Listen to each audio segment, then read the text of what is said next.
importante ele vir lá em Belém, mas só tem valor se nascer em mim também.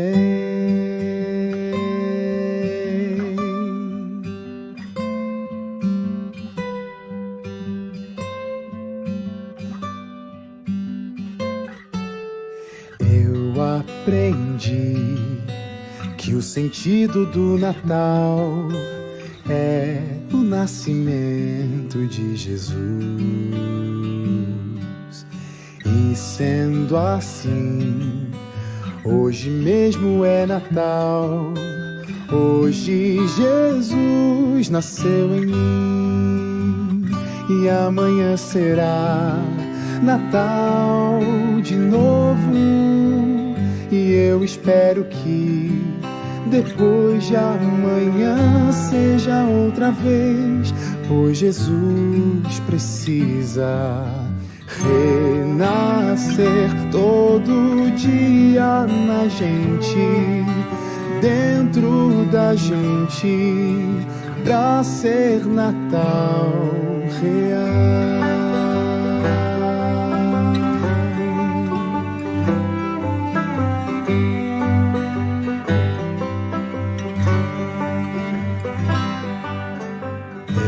Recebi um presente de Jesus quando ele nasceu no coração.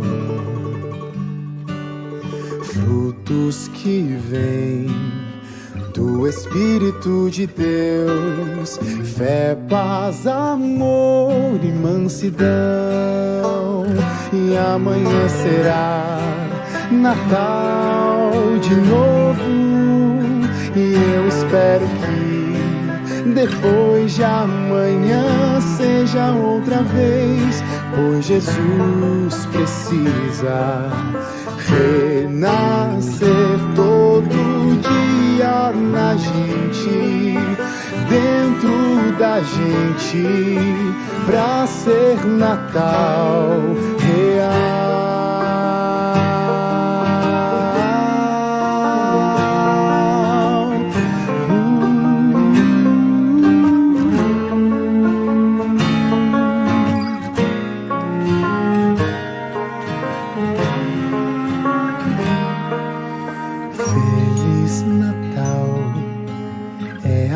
Feliz Natal, um Natal que sai dentro de mim.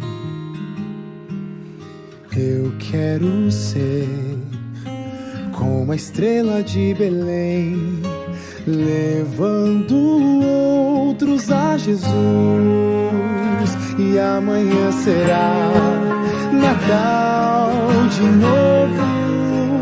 E eu espero que depois de amanhã seja outra vez, pois Jesus precisa renascer todo dia na gente, dentro da gente, pra ser Natal real.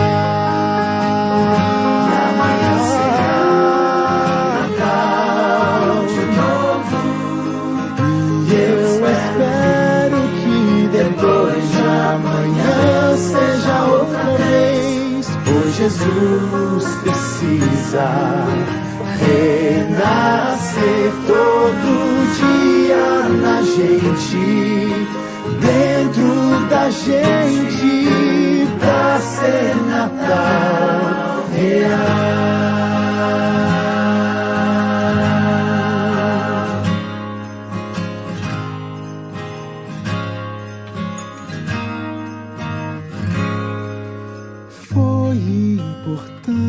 Ele vir lá em Belém, mas só tem valor se nascer em mim também.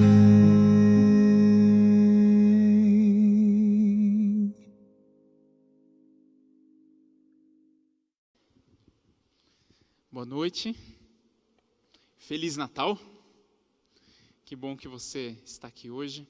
Eu sei que é uma data um pouquinho diferente das que nós estamos acostumados, é uma data comemorativa, e é uma data que tem algumas controvérsias dentro dessa data. Alguns falam assim, mas por que a gente comemora o Natal no dia 25, se nós sabemos que Jesus não nasceu no 25, né? Na verdade, provavelmente Jesus nasceu entre março e abril, né? Entre março e abril. Mas nós comemoramos no dia 25 porque foi estipulado e, na verdade, não tem problema nenhum. Afinal de contas, quantas vezes o seu aniversário cai numa terça-feira e você esperou o feriado que ia ser na sexta ou sábado à noite para você fazer um almoço com seus amigos ou sair numa sorveteria, enfim. Não tem problema. O importante é você lembrar daquilo que você está comemorando. Eu creio que nós nem sabemos exatamente a data, inclusive não sabemos exatamente o lugar também exato para que não pudéssemos idolatrar datas, idolatrar lugares. Jesus, ele não queria que nada fosse idolatrado, ele queria que ele fosse conhecido. Nada que você venera, que seja um lugar ou uma data específica ou uma coisa específica, faz bem para o ser humano. Por quê? Porque dentro da lei da causa e consequência, você se torna cada vez mais parecido com aquilo que você adora.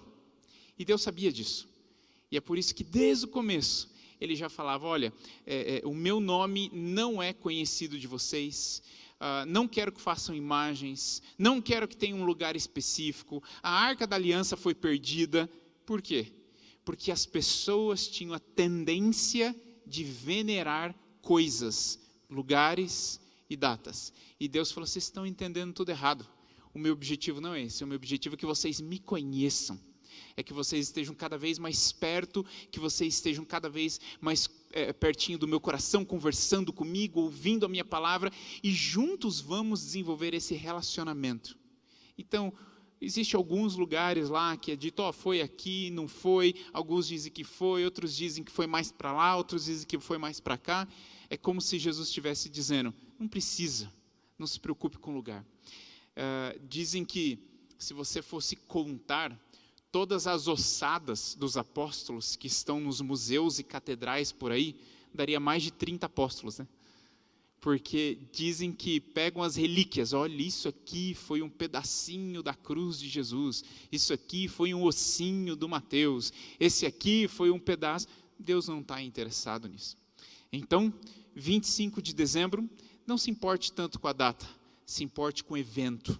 E o evento hoje nós estamos comemorando o dia que Jesus Cristo nasceu na vida de cada um de nós. Esse é o mais importante.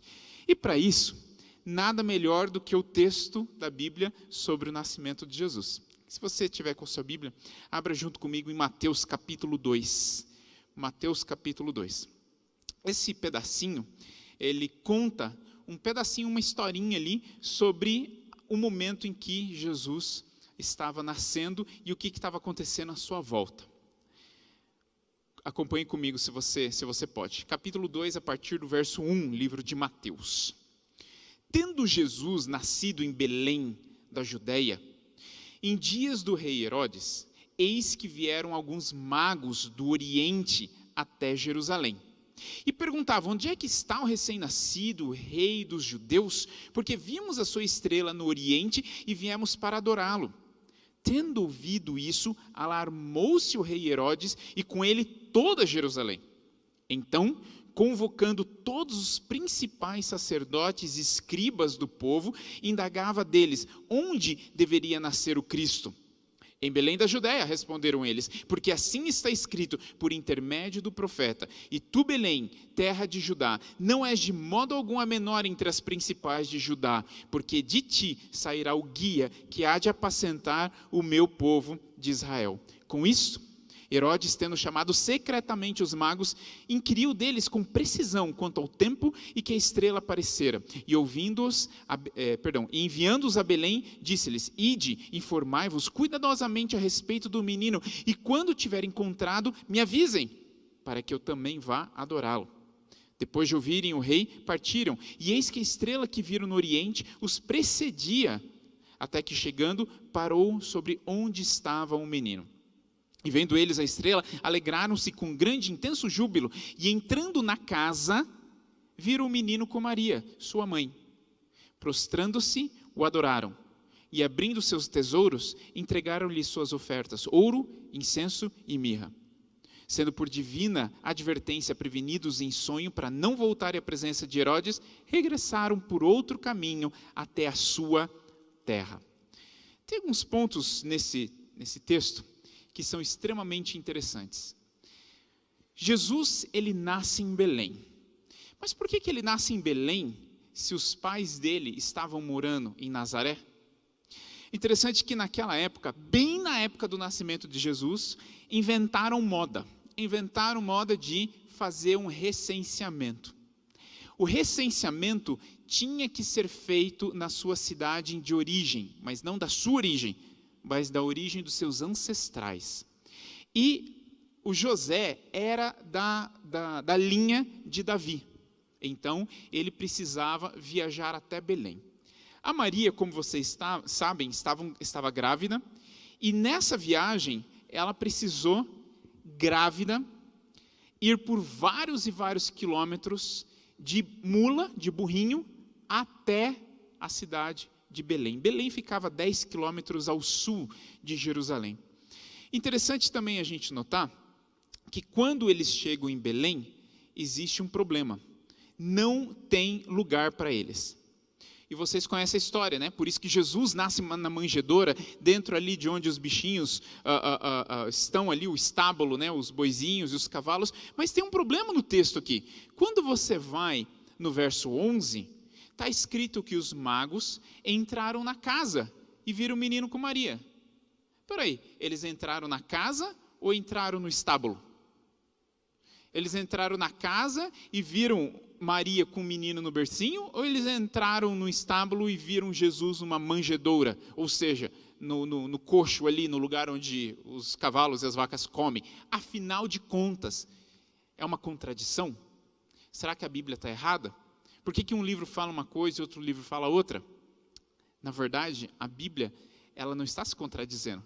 Ela está trazendo informações adicionais para que você pegue toda a visão.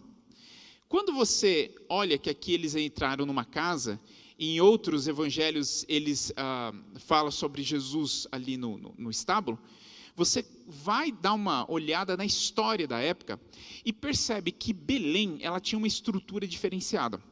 Belém era uma cidade que ficava num vale, e naquele vale era usado principalmente para plantar trigo, por isso que a palavra Belém significa casa do pão, ou cesta de pão. E do lado das plantações que ficavam no fundo do vale, tinham umas montanhas, não montanhas altas, mas tinha o vale, então tinha a elevação que ficava do lado. E para aproveitarem melhor o vale, as casas eram construídas nas elevações, na encosta. Então as casas ficavam penduradinhas ali na elevação, para que o vale fosse aproveitado por ser mais fértil. E como essas casas ficavam meio que na montanhazinha, meio de ladinho, então o que eles faziam? Eles aproveitavam a parte de baixo da casa e cavavam um tipo de garagem. Para guardar o quê? O carro? Não, o cavalo. Então, embaixo das casas eram cavadas, um espaço específico onde eles guardavam os animais. Isso era muito bom, porque eles aproveitavam o espaço e também à noite os animais respirando, o calor dos animais aquecia a casa no inverno. Então, era muito conveniente. Então, quando fala que os magos entraram na casa, e outros evangelhos falam que Jesus estava no coxo, no estábulo, na verdade é tudo a mesma coisa, porque o estábulo era a parte de baixo da casa, e é ali que Jesus nasceu. Então, provavelmente a gente imagina o seguinte: eles chegaram e foram procurar acomodações, e não tinha. Então, alguém falou: olha, eu não tenho onde te hospedar, mas se você quiser ficar, você pode ficar na garagem da minha casa. E eles entraram, talvez alugaram ali, ou foram de graça, não sei, e eles aproveitam ali essa parte, e Jesus nasce exatamente nesse lugar. Quando nós vemos que os magos, eles vieram do Oriente, e nós damos uma olhada em relação a essa palavra, mago, Quando você fala de mago, hoje em dia você pensa, né, num bruxo, num mágico, numa pessoa com um chapelão pontudo, um cajado na mão, né? Você tem essas ideias assim. Na verdade, a palavra mago, ela vem de magi. Magi não tinha nada a ver com mágico e nem com feiticeiro, nada disso. Os magis eram pessoas extremamente inteligentes, poderia dizer cientistas, que trabalhavam para os nobres da Pérsia. Esses magis, eles estudavam muito física, química, medicina, filosofia e principalmente eles estudavam as religiões da época. Para quê? Para que eles pudessem ajudar os nobres, na hora dos nobres fazerem ou investimentos, ou trabalharem com relação à plantação, ou a hora que alguns dos nobres da Pérsia fossem invadir outros povos e outras culturas, eles tinham que ter as informações necessárias sobre aqueles povos, sobre aquelas culturas, para que os nobres pudessem fazer as decisões acertadas. Esses eram os magis. E fala que eles vieram do Oriente, porque eles vieram da Pérsia. Só que tem uma coisa interessante. Os magis, estudando tudo que tinha para eles estudarem, eles acabam tendo acesso às profecias do Antigo Testamento dos judeus. Provavelmente eles estudavam história e religião de vários povos. A Bíblia não especifica, mas quando eles chegam até as profecias e os livros sagrados dos judeus, alguma coisa muda na vida deles. Alguma coisa muda. Aquilo parece fazer mais sentido do que os outros. Aquilo parece trazer uma energia diferenciada para eles. Quem sabe esses magis até oraram e conversaram com um Deus dos judeus. Por que eu falo quem sabe? Porque o próprio Deus vem e conversa com eles em visão mais tarde.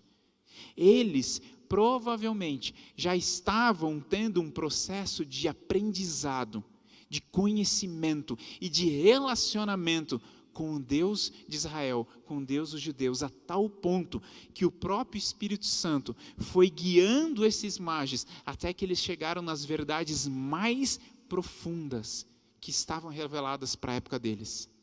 O Messias estava vindo naquele momento. O Messias que ia salvar o mundo inteiro, todas as outras religiões, todos os outros povos, todas as outras nações, iria nascer em Belém de Judá naquela época. E provavelmente, quão encantado eles ficaram quando eles descobriram que eles estavam vivos exatamente no período onde o Messias viria. Os magis se organizam, colocam as coisas deles nos camelos, e eles fazem uma viagem de 30 dias, provavelmente foi esse o tempo que eles demoraram, 30 dias para sair de onde eles estavam e chegar onde estava o Messias. Mas como que eles iam encontrar o Messias? Existia uma crendice na época, e essa crendice, essa lenda, dizia o seguinte: quando algo extraordinário acontece aqui na terra, ao mesmo tempo, algo extraordinário acontece no céu. No céu, não estou falando lá no céu de Jesus, estou falando no céu mesmo, céu visível. Então, era uma crença que eles tinham. E interessante que, na cabeça deles, se o Messias está vindo, então algo tem que acontecer no céu. E Deus aproveita essa crença, inclusive já estava profetizado isso aí, ele aproveita essa crença e coloca sim um sinal no céu, a estrela. E a estrela guia esses magis, saindo da Pérsia até Belém de Judá. E eles vão seguindo essa estrela, até que eles encontram o Messias. Para mim, esse é o principal sinal de que não importa onde você esteja, não importa aonde você esteja, Deus vai te encontrar se você quiser. Deus vai te ajudar se você para e pergunta para Ele. Deus vai te dar informação se você está disponibilizando a sua mente e o seu coração para receber essa informação. Você quer saber? Pergunte. Deus vai te dar todas as respostas e te mostrar exatamente o caminho de onde você deveria estar. Sabe, eu vejo várias vezes as pessoas dizendo que Deus não mostra, que Deus não indica, que Deus... A Bíblia diz o contrário. Se você está disposto, Deus te busca onde você está, dentro da crença que você tem, e Ele te leva até o Messias. Só que ao mesmo tempo, nós vimos uma outra figura aqui. Quando eles chegam até o rei Herodes, eles chegam para ele e perguntam: onde está o rei dos judeus? Porque vimos a sua estrela no Oriente e viemos para adorá-lo. Aqui eu quero fazer um parênteses. Quem escreveu isso aqui mesmo? Que livro nós estamos lendo? Mateus. Mateus escreve o evangelho especificamente, não para você e para mim, mas quando ele escreve, na mente dele, naquela época, ele está escrevendo esse evangelho para os judeus. O livro de Mateus é escrito para os judeus. Claro que nós lemos e aprendemos e aproveitamos, mas ele foi originalmente escrito para os judeus. E quando você lê, dá para ver exatamente o que o Mateus está fazendo. O Mateus começa mostrando que o estrangeiro saiu da Pérsia e com o estudo das profecias, ele conseguiu entender que Jesus ia nascer em Belém. Só que eles não apenas entendem, eles organizam uma caravana, uma viagem, saem de lá e vêm até aqui. Ele começa a história dizendo isso. E ele continua a história dizendo que o Herodes, que era meio judeu, ele, quando ouve sobre o rei dos judeus, ele fica alarmado. E mais, e toda Jerusalém fica alarmada também. E no verso 4 diz que Herodes convocou os principais sacerdotes dos judeus e os escribas do povo. Que povo? Judeu. E pergunta para eles, onde o Cristo deveria nascer? Verso 5, imediatamente os escribas e sacerdotes respondem, em Belém, porque assim está escrito. Os escribas e os sacerdotes sabiam exatamente a mesma coisa que os mages sabiam, mas para eles isso não fazia diferença. Tem muita gente que sabe exatamente quem é Deus, onde Ele está, o que Ele pode fazer por você, mas isso não faz diferença. Tem gente que tem o evangelho inteiro gravado na cabeça, mas esse evangelho não faz diferença nenhuma entre a cabeça e a vida prática. Tem gente que lê a Bíblia todo ano, mas não consegue colocar em prática a vida de Jesus nele. Mateus está mostrando para o povo judeu que os persas vieram encontrar Jesus, mas os judeus que estavam do lado de Jesus não deram a mínima para ele. Herodes vai e pergunta, e aí, quando que vai nascer esse tal de Messias? Não, vai nascer em Belém e está nascendo agora. Ah, então tá bom. O rei do universo está nascendo em Belém, mas ninguém está nem aí para isso. Pergunta, qual que é o trabalho de um sacerdote? Qual que era? Qual que deveria ser o emprego, o trabalho, a função de um sacerdote?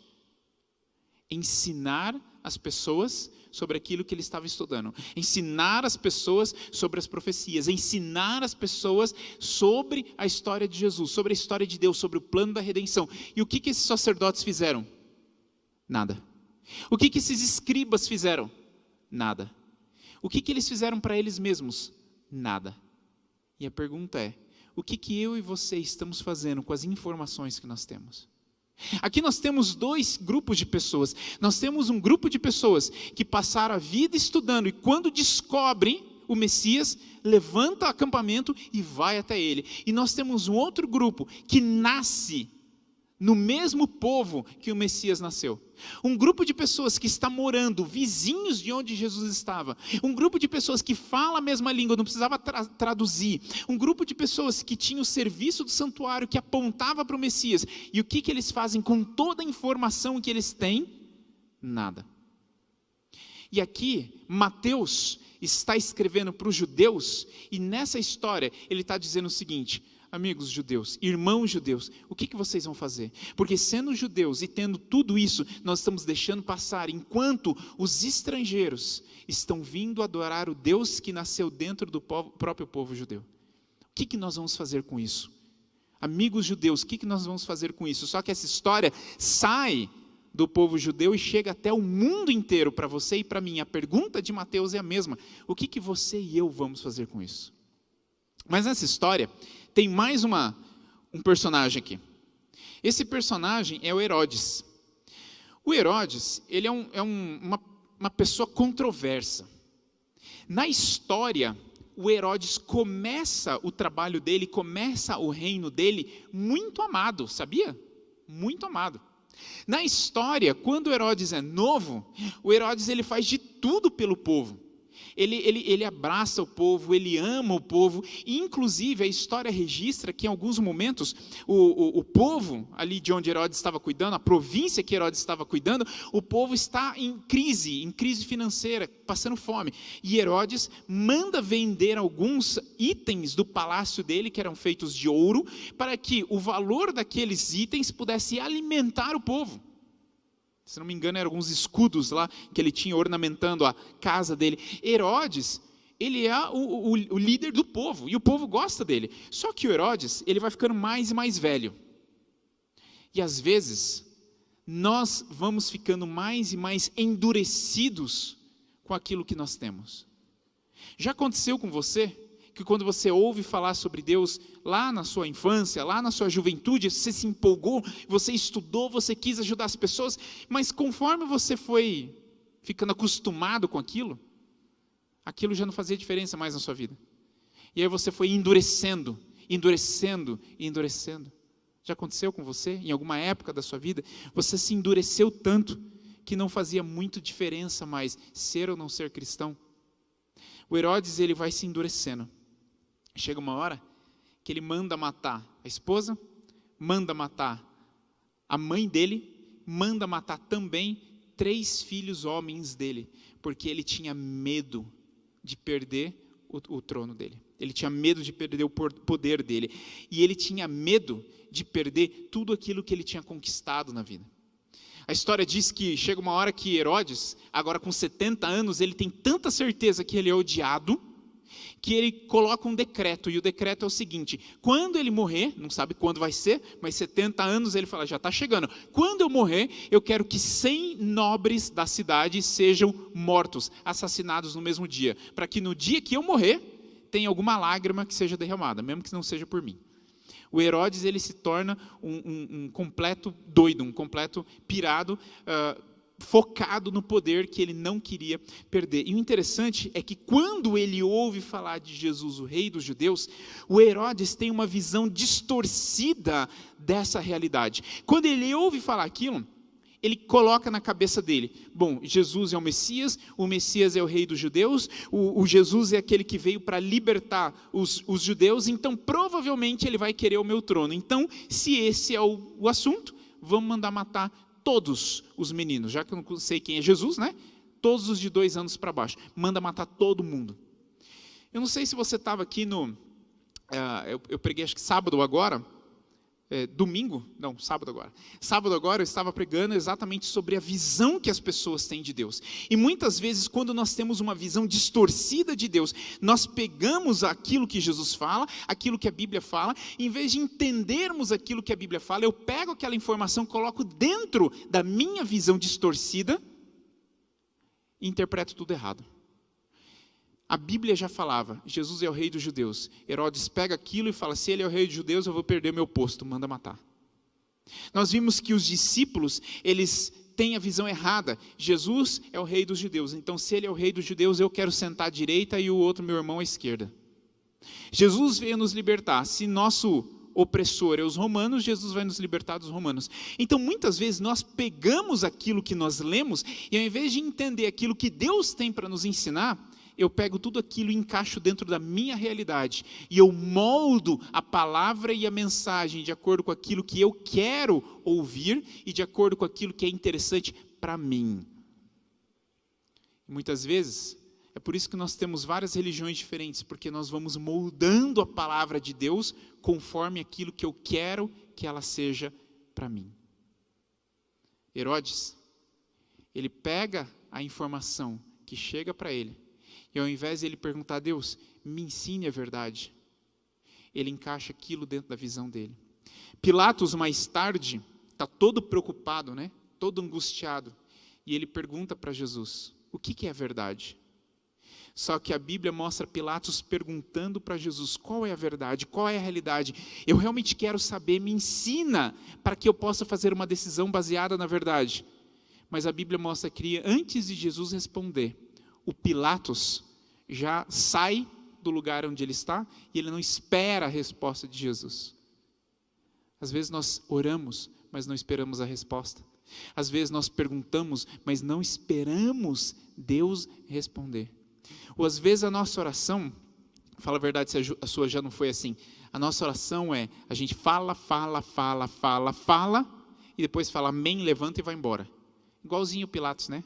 Fala, e quando Jesus vai abrir a boca, a gente levanta e vai embora. E eu fico imaginando Deus olhando para nós e falando assim, mas você falou tanto, deixa eu falar também. Você falou tanto, perguntou tanto, eu estou com toda a resposta para te dar, mas na hora que eu for abrir a minha boca, você levanta e vai embora. Nós estamos ocupados demais, pedindo, falando e jogando coisas para Deus, mas nós não gastamos tempo para ficarmos em silêncio. O silêncio que é usado pelo Espírito Santo para impressionar as nossas mentes e os nossos corações. Os persas estavam mais em contato com o Espírito Santo do que aqueles que tinham as profecias nas suas mãos, do que os sacerdotes e os escribas do povo judeu que estava com tudo aquilo nas suas mãos. Os persas tinham mais tempo de ouvir a palavra de Deus e ver a resposta de Deus através da estrela do que aqueles cujo trabalho de sacerdote era ouvir de Deus e ensinar o povo. Herodes manda matar, você já conhece. Eles vão até Jesus, eles encontram Jesus e eles oferecem ofertas para ele. Ouro, incenso e mirra. Não sei se você já ouviu, tem uma ideia muito interessante que diz que eles trouxeram ouro porque existe um pensamento na época que falava que você nunca visita um rei sem trazer um presente de ouro. Nunca. Mas eles trouxeram também incenso. E a ideia é que o incenso era o presente para um templo. Quando você visitava um templo, você trazia incenso. Quando você visitava um sacerdote, você trazia incenso. O incenso era a representação das orações do povo que sobem e chegam até Deus. Eles trazem ouro para o rei, eles trazem incenso para o sacerdote, mas eles também trazem mirra. A mirra é uma coisa muito interessante. A mirra é uma pasta que também serve para perfume e esse tipo de coisa. E para fazer a mirra, você precisa pegar uma parte de uma árvore e esmagar esse tronco, esse galho, essa parte da árvore, esmagar, até que saia um caldo, uma gosma, e dessa gosma é feito a mirra. É interessante que Jesus foi esmagado pelos nossos pecados. Jesus foi esmagado pela nossa culpa. Mas quando ele foi destruído, esmagado naquela cruz, ele exalou um cheiro de vida para a vida. Por causa da morte de Cristo, por causa da sua destruição na vida, na cruz, nós temos vida. E eles trouxeram para Jesus ouro, presente para um rei, incenso, presente para um sacerdote, e mirra, presente para que ele queria morrer e sofrer. E são esses presentes, esses 3 presentes, que naquela época eram caríssimos, que quando Jesus, bebezinho, José e Maria, precisam fugir para o Egito, a venda desses presentes sustenta a família José, Maria e Jesus por 2 anos no Egito, até que Herodes morresse e eles pudessem voltar para a terra deles. Amigos, nós vimos 3 tipos de pessoas aqui. Nós vimos que Herodes é aquele que acha que Jesus vai tirar o que ele tem, Jesus vai tirar os privilégios dele. Vou falar uma coisa para você. Se por acaso, em algum momento da sua vida, você passou por esse momento, eu já vi várias pessoas dizendo, mas eu não quero aceitar Jesus porque eu vou ter que deixar algumas coisas. Eu não quero aceitar Jesus porque eu vou perder alguns privilégios. Eu não quero aceitar Jesus porque eu vou ter que fazer tal e tal e deixar de fazer X e Y. Eu vou dizer uma coisa, se você acha que Jesus veio para tirar os seus privilégios, você está com uma visão distorcida da realidade. Permita que Deus fale ao seu coração e te dê a visão real. Porque Jesus nunca veio para tirar o lugar de Herodes. Jesus nunca veio para tirar o seu prazer. Jesus nunca veio para tirar o que você tem de bom na sua vida. Muito pelo contrário, Jesus veio acrescentar muita coisa para você. Nós vimos um outro grupo ali, o grupo dos sacerdotes. Aqueles que estudaram a vida inteira, que tinham toda a informação, mas não colocaram essa informação em prática. Muitas vezes nós estamos buscando a Deus, nós até lemos a Bíblia, nós até oramos, mas nós não permitimos que o Espírito Santo fale conosco e nos mostre o caminho. Não adianta nada eu ter a informação se eu não coloco essa informação em prática. Não adianta nada eu conhecer que o Filho de Deus vai nascer aqui e agora, se eu não tenho relacionamento com esse Filho de Deus. E o terceiro grupo é o grupo dos estrangeiros, que teoricamente não tinha nada a ver com o povo judeu, nada a ver com Jesus, nada a ver com as profecias, mas eles queriam, e eles estudaram. E quando eles estudaram, eles deram um tempo para Deus falar o coração deles. E quando Deus falou o coração deles, eles falaram, se é isso, se é assim que vai ser, então vamos levantar o nosso acampamento e vamos lá conhecer pessoalmente Jesus Cristo, o Filho de Deus. Que Deus fale no seu coração nesse Natal. Mas mais do que isso, que você ouça aquilo que Deus está falando no seu coração nesse Natal. Que se você sabe onde o Messias está e o caminho que ele tem para você, que você possa ser como os magos, como aqueles mages persas que foram atrás até encontrar Jesus. Se é através de estrela, se é através de livro, se é através de uma música, se é através do YouTube, se é através da presença física na igreja, eu não sei. Mas se você procurar, Deus vai te encontrar e vai direcionar você. Nem que demore 30 dias, Deus vai direcionar você de onde você está até onde você deve estar. Porque o propósito dele é que você conheça Jesus Cristo, que nasceu aqui nessa terra, para que você pudesse entender quem Deus verdadeiramente é.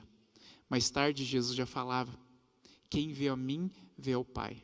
Eu vim para essa terra para mostrar para o ser humano quem é o Pai. Jesus, ele quer te contar quem Deus é. E morrendo na cruz, ele está mostrando para você aquilo que Deus faz. Quando você aceita, ele morre no seu lugar para que você viva eternamente ao lado dele.